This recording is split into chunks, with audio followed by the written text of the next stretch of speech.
Alhamdulillahi Rabbil Alamin. Alhamdulillah, syukur kita kepada Allah Subhanahu wa Ta'ala.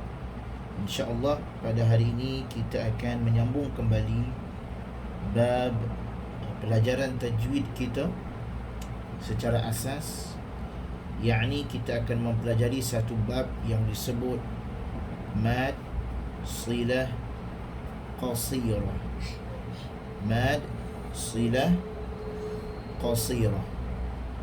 Apakah yang disebut dengan nama mad silah qasirah? Dan kemudian lawannya pula ataupun gandingannya mad silah tawilah. Tetapi hari ini kita akan masuk dulu kepada mad silah qasirah, kerana mad silah qasirah ini antara pelajaran yang perlu diambil tahu, kerana dia merupakan pelajaran yang sangat banyak, ataupun hukum-hukum ini sangat banyak di dalam Al-Quranul Karim. Mad silah qasirah terjadi apabila hal dhamir yang berada di antara dua huruf yang berbaris dan huruf selepasnya bukan hamzah. Okey. Kat sini kita ada beberapa clue ataupun perkara yang perlu dilihat. Mad silah qasirah terjadi apabila hal dhamir, apabila hal dhamir yang berada di antara dua huruf yang berbaris. Huruf ha besar tu berada di antara dua huruf yang berbaris. Huruf yang berbaris maknanya sama ada huruf itu baris atas, huruf itu baris bawah, ataupun huruf itu berbaris hadapan, dan huruf selepasnya bukan hamzah. Dan huruf selepasnya bukan hamzah. Dinamakan mad silah kerana hal dhamir tersebut disilahkan ataupun dihubungkan dengan huruf mad ketika wasal. Maknanya apabila ha itu nak bersambung dengan huruf selepasnya, maka akan ada silah, yakni menghubungkan. Yang menghubungkan ha itu adalah huruf mad, sama ada huruf waw ataupun huruf ya. Lihat kepada huruf hal dhamir tersebut, sama dia baris bawah ataupun dia baris hadapan. Dinamakan qasirah kerana dibaca dengan kadar mad asli, iaitu dua harakat. Sebab itu dibaca dengan bacaan qasr. Dibaca dengan bacaan qasr, yakni dua harakat sahaja. Mad silah qasirah dibaca dua harakat ketika wasal, kerana dia merupakan sebahagian daripada mad asli. Jika waqaf padanya, maka disukunkan hal dhamir tersebut. Okey, kat sini kita akan lihat apakah yang dimaksudkan dengan sebahagian daripada mad asli. Tetapi dia bukanlah mad asli yang original, dia sebahagian saja, kerana istilah dua harakat itu apabila dia bersambung. Tapi dia bukanlah mad asli secara asli, secara jelas, cuma daripada segi harakat sahaja. Okey, baiklah. Kat sini kita akan terangkan dulu.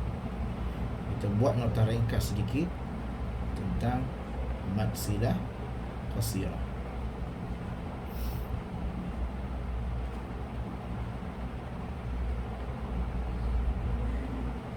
Mad silah qasirah. Okey, mad silah qasirah seperti yang kita telah bincangkan sebentar tadi, secara ringkasnya kita dapat tahu, yang pertama sekali, apabila kita membicarakan tentang mad silah qasirah, yakni yang pertama mesti ada huruf ha dhamir. Huruf ha dhamir, huruf ha dhamir. Okey, bertemu dengan huruf selepasnya, bertemu dengan huruf selepasnya, dengan syarat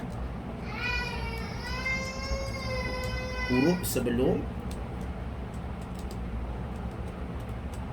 dan selepasnya berbaris dan tidak berjumpa, dan bukan hamzah, dan bukan hamzah, dan bukan hamzah.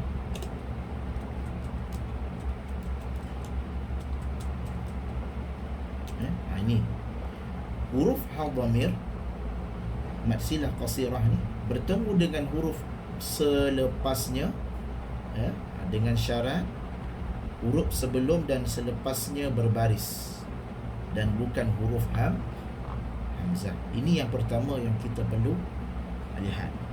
Kenapa dinamakan silah? Kenapa dinamakan huruf mad? Kenapa mad dulu?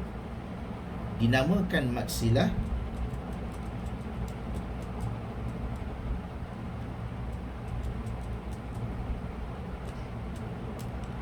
kerana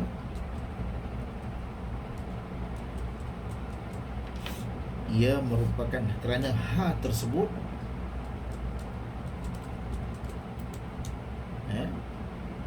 dinamakan mad silah kerana huruf ha tersebut dihubungkan dengan huruf selepasnya melalui huruf mad. Kerana ha tersebut dihubungkan dengan huruf selepasnya melalui huruf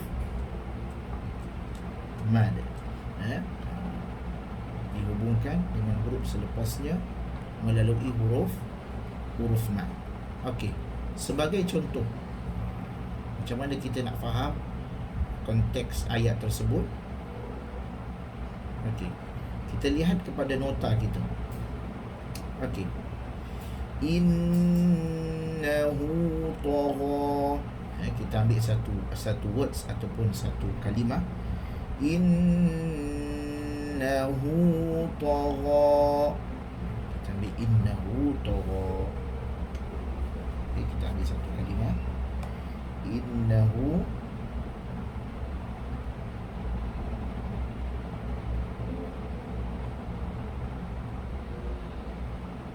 Okey, di sini ada huruf ha.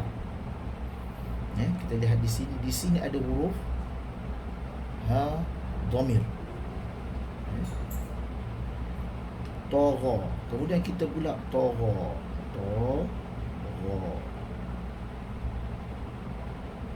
Okey. Untuk menghubungkan huruf ha tadi dengan huruf ta, dia kata huruf selepasnya mesti berbaris dengan syarat ha ini huruf sebelumnya pun berbaris. Maka huruf nun itu berbaris atas dan huruf ta, yakni huruf selepas ha itu berbaris atas. Maka di sini disilahkan ha ini dihubungkan. Nak hubungkan dia macam mana? Mesti kena melalui huruf mad. Maka akan ada waw kecil. Dia akan ada waw kecil. Kenapa ada waw kecil? Kerana isyarat kepada huruf ha yang berbaris hadapan tadi. Jadi di sini kita kena baca dia dengan bacaan dua harakat. Dengan bacaan dua harakat. Jadi bacaannya innahu tagha. Innahu tagha. Sebab itu dinamakan mad silah kerana ha tersebut dihubungkan dengan huruf selepasnya melalui huruf mad. Apa dia huruf mad? Yakni huruf waw. Waw kecil itulah. Itu huruf mad tu. Huruf mad ada 3, alif, waw, ya. Okey. Dihubungkan melalui huruf mad. Kenapa disebut qasirah? Kenapa disebut dengan nama qasirah. Disebut qasirah kerana dibaca dua harakat. Dua harakat. Kenapa dibaca dua harakat? Kerana apabila dia bersambung, dia merupakan sebahagian daripada mad asli. Kerana apabila dia bersambung,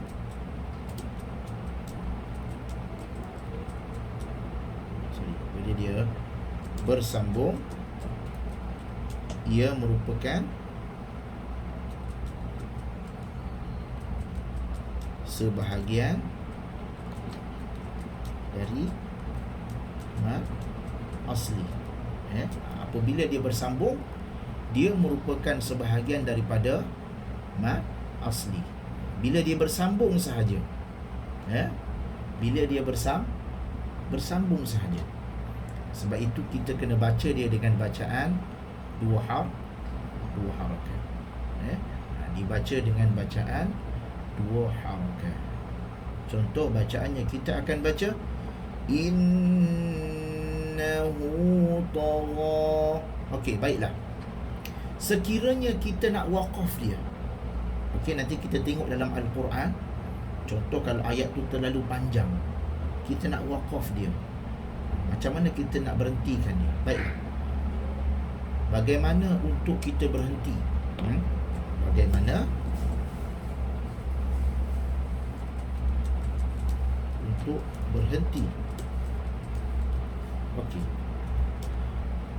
baiklah. Bila berhenti,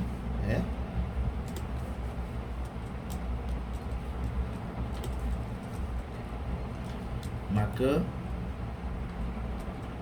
kita akan berhenti pada huruf ha. Kita akan berhenti pada huruf ha dhamir tadi. Huruf mad silah tadi tidak berfungsi lagi. Huruf mad silah tadi, huruf mad yang disilahkan tadi tidak berfungsi dah. Tidak berfungsi kerana kita telah waqaf. Kerana kita telah berhenti, ataupun waqaf pada. Okey, sebagai contoh, saya ambil satu contoh lah. Kita lihat dalam Al-Quran, biasanya kadang-kadang tak semua mad silah kita kena sambung. Kadang-kadang ayat tu panjang. Okey, kita tengok dalam Al-Quran ada tak? Okey. Okey, okey. Kita ambil satu ayat ni.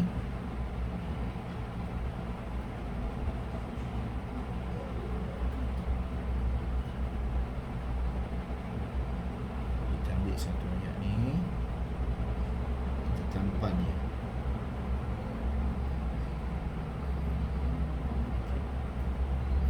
Saya nak tunjukkan bagaimana mad silah ini berfungsi. Tak semestinya kita kena sambung, tetapi kadang-kadang kalau kita tak cukup nafas, tiba-tiba kita tak cukup nafas, bagaimanakah keadaannya? Di sini kita boleh gunakan. Okay.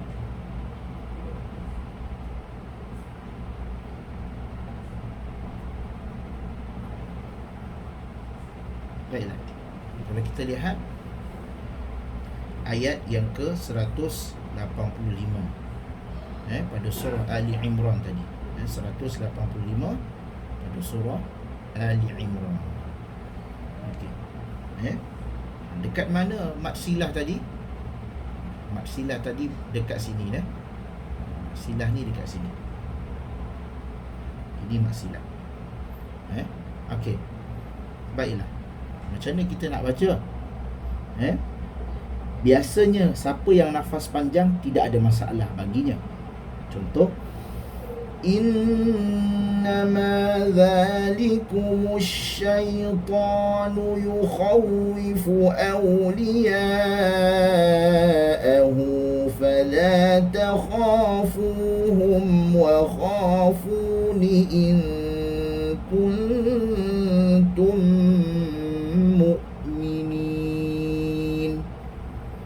Kalau kita nafas panjang, tetapi di antara kita mungkin tidak ada nafas panjang. Jadi ustaz, saya nak berhenti pada awliya'ahu tadi. Dia nak berhenti dekat sini. Nak berhenti kat sini. Jadi macam mana kita nak baca dia?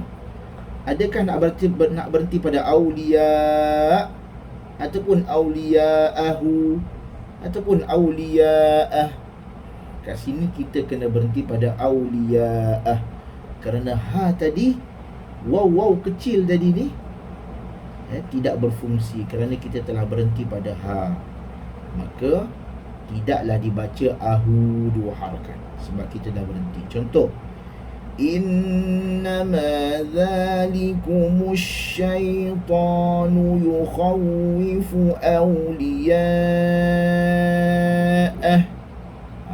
Kita tak baca lah awliya'ahu, tak baca kerana dia hanya mad silah saja, waw silah saja, bukan waw yang wujud. Waw yang wujud ketika dia disambungkan, dia akan diwujudkan. Waw penyambung, waw silah dia panggil, ataupun mad silah.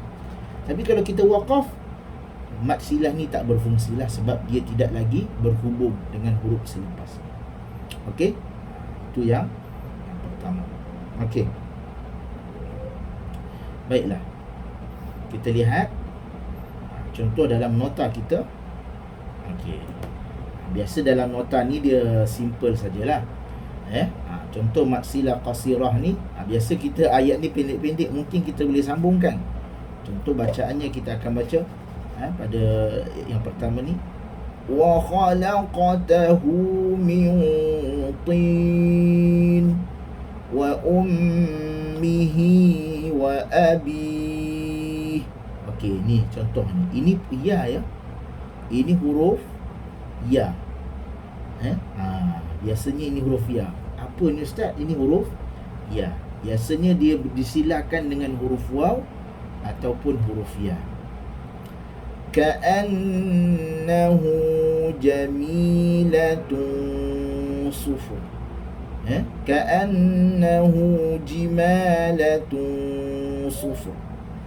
Wa sahibatihi wa akhih innahu tagha. Itu contoh maksi. Contoh macam wa ummihi wa abi, ini adalah silah pada huruf ya.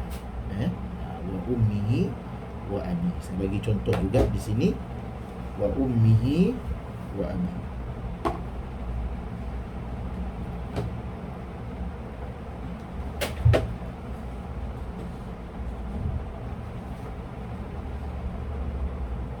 Wa ummihi wa abi.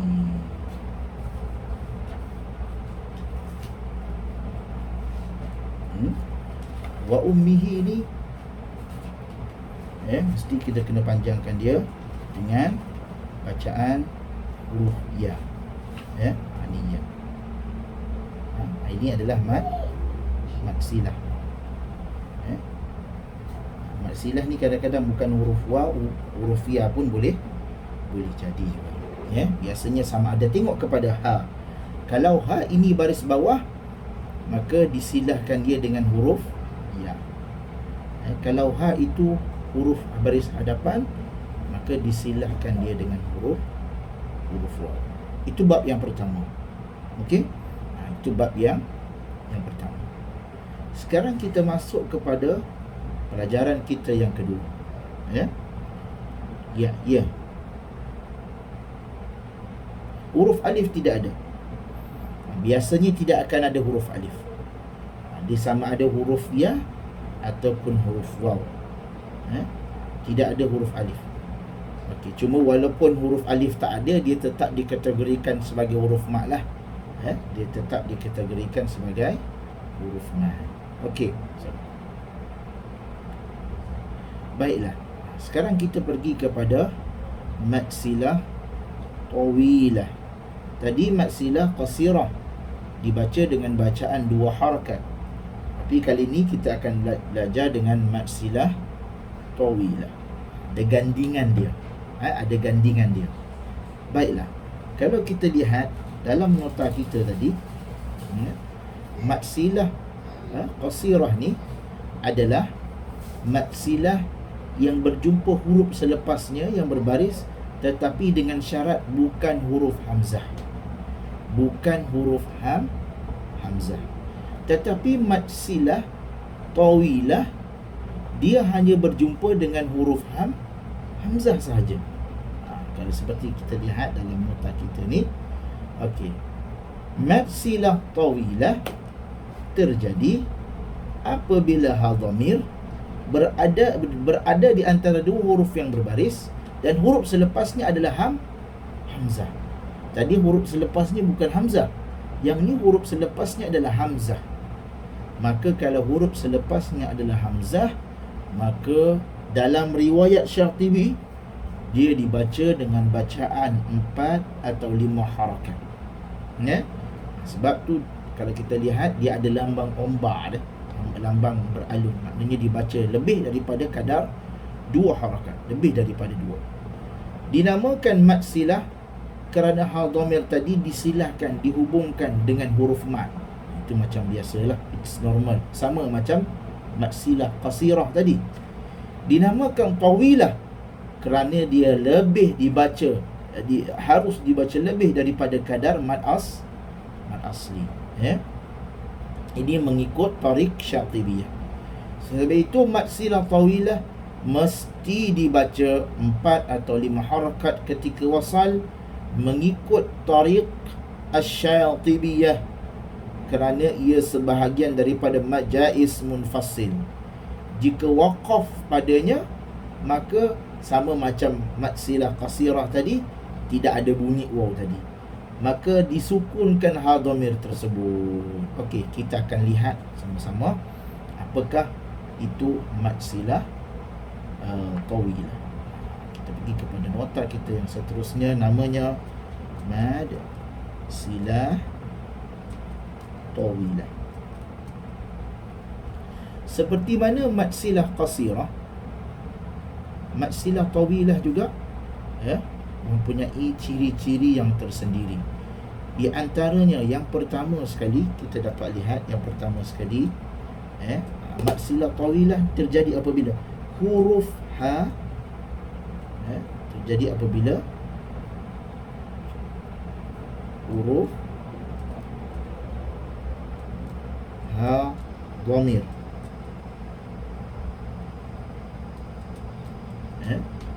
huruf ha dhamir berada di antara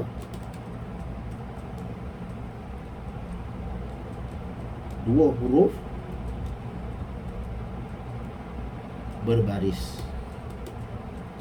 Di antara dua huruf berbaris dan huruf selepasnya, dan huruf selepas ha tadi adalah hamzah. Huruf ha tadi mestilah huruf hamzah. Ini yang pertama. Dinamakan mad silah kerana ha dhamir tadi macam biasalah, dinamakan mad silah, dinamakan mad silah kerana ha dhamir tadi disilahkan dengan huruf mad, disambungkan dengan hamzah, disambungkan dengan melalui huruf mad, disambungkan dengan hamzah melalui huruf mad. Okey, contohnya kita bagi contoh kat sini. Okey, baiklah, kita ambil satu contoh di dalam buku nota kita.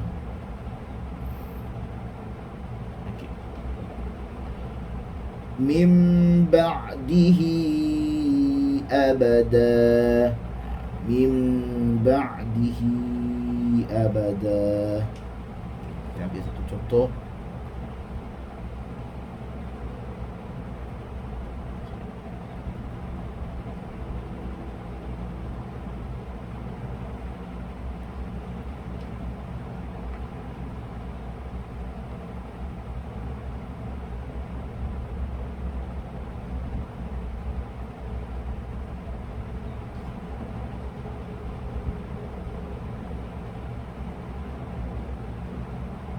Okey.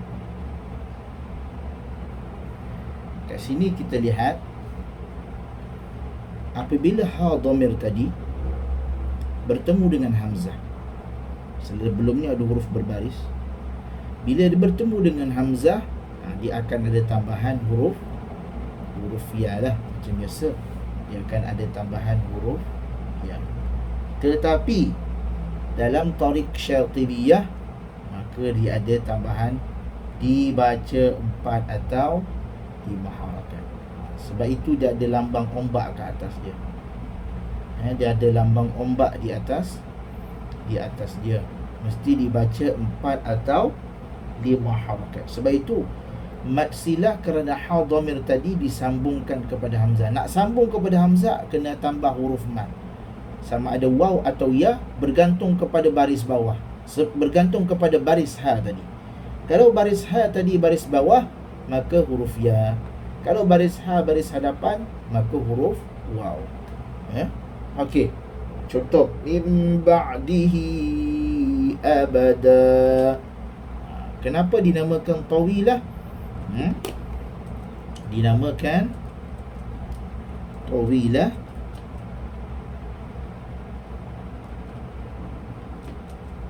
kerana dibaca 4 atau 5 harakat mengikut tariq Syatibiyah.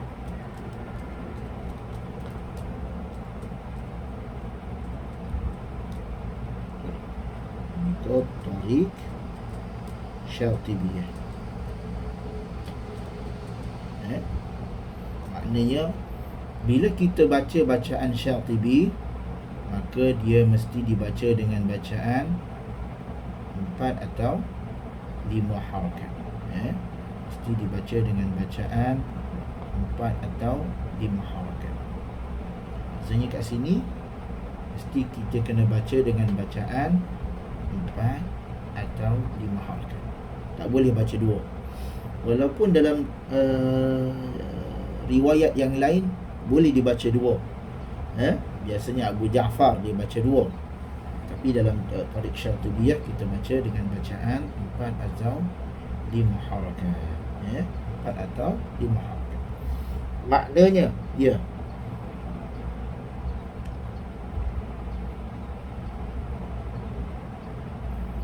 bentuk-bentuk macam mana tu?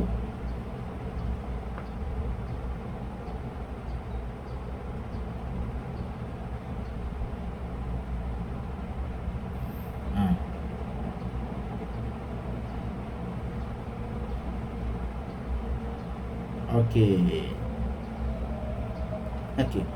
Ini kaedah mencantumkan saja.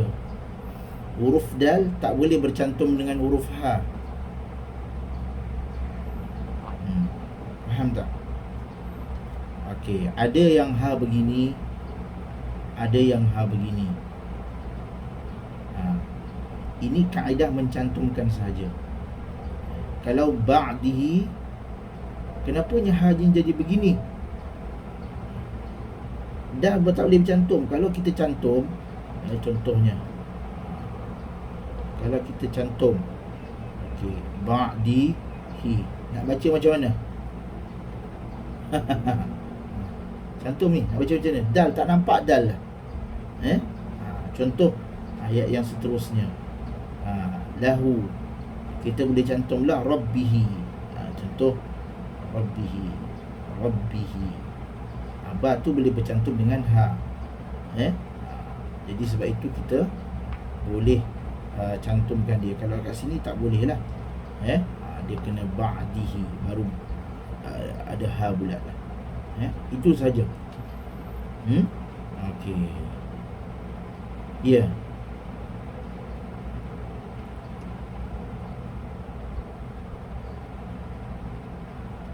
Dalam Al-Quran, kalau kita lihat dalam Al-Quran, sudah ada tanda.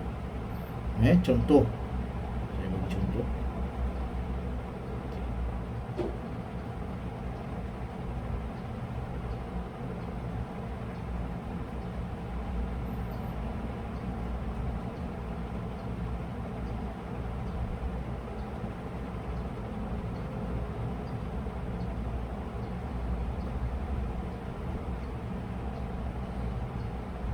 Okey.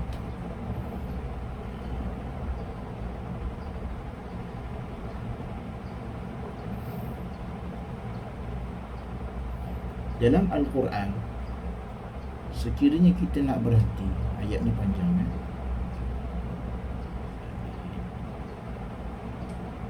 kita tampalkan dekat kita punya nota. Okey, sekiranya kita nak baca ayat Al-Quran yang ni. Okey.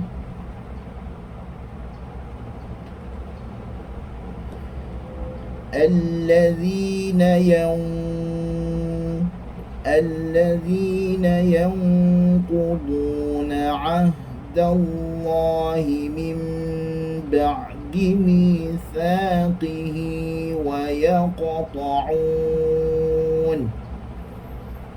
Kat sini namanya mad silah.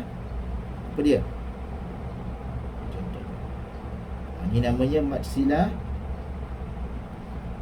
qasirah. Dibaca dua harakat. Ha dhamir, seterusnya huruf, bukan huruf hamzah. Dibaca dua harakat. Sama ada nak berhenti pada mithaqih ataupun mithaqihi wa yaqta'un ma amara Allah bihi.